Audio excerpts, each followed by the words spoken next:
Assalamualaikum warahmatullahi wabarakatuh.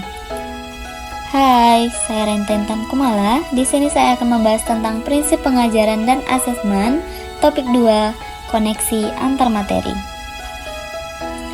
Baiklah, langsung saja ke asesmennya sendiri.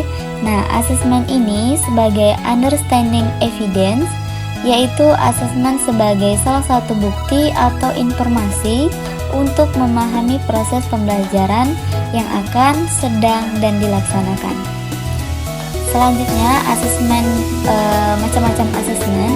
Nah, asesmen ini terdiri menjadi 3, yaitu asesmen awal, asesmen formatif, dan asesmen sumatif. Asesmen awal atau asesmen diagnostik dilakukan sebelum guru menyusun kegiatan pembelajaran.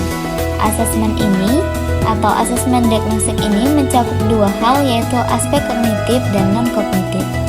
Selanjutnya, asesmen formatif adalah asesmen yang berorientasi pada perkembangan kompetensi peserta didik. Asesmen ini dapat dilakukan selama pembelajaran berlangsung. Selanjutnya, asesmen sumatif.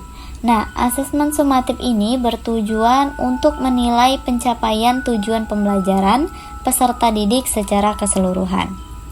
Asesmen sumatif ini dilakukan pada akhir proses pembelajaran. Berdasarkan dengan fungsinya, asesmen ini juga terbagi menjadi 3, yaitu asesmen for learning, asesmen as learning, dan asesmen of learning. Nah, asesmen for learning dan as learning ini bisa digunakan pada proses pembelajaran, sedangkan asesmen of learning ini bisa digunakan pada akhir pembelajaran atau akhir bab maupun akhir semester. Selanjutnya yaitu instrumen asesmen. Nah, instrumen asesmen ini terdiri dari teknik dan juga instrumen. Teknik ini terbagi menjadi teknik observasi, kinerja, proyek, tes tertulis, tes lisan, penugasan, dan portofolio.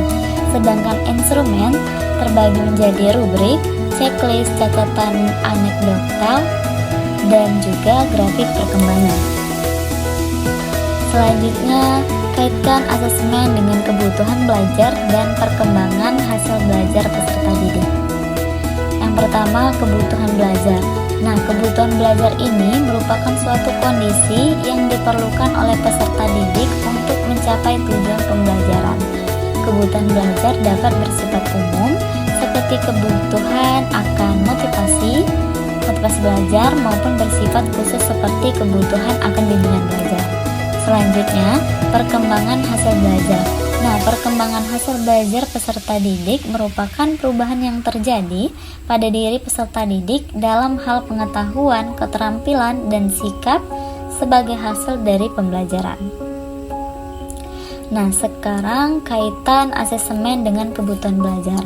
Nah, asesmen dapat digunakan untuk mengetahui kebutuhan belajar peserta didik.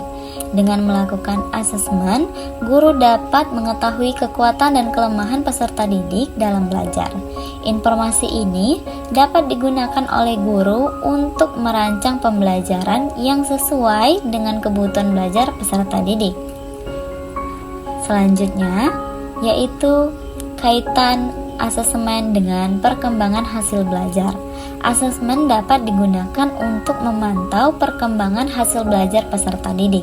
Dengan melakukan asesmen secara berkala, guru dapat mengetahui sejauh mana peserta didik telah mencapai tujuan pembelajaran. Informasi ini dapat digunakan oleh guru untuk memberikan umpan balik kepada peserta didik dan untuk melakukan penyesuaian pembelajaran jika diperlukan. Selanjutnya yaitu kesimpulan. Nah, kesimpulan yaitu asesmen merupakan salah satu bagian yang sangat penting dalam pembelajaran.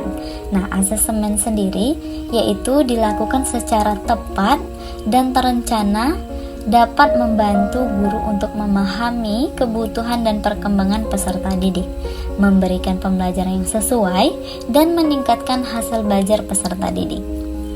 Itu saja yang dapat saya sampaikan. Jika ada salah kata dan sebagainya, saya mohon maaf. Saya akhiri. Wassalamualaikum warahmatullahi wabarakatuh.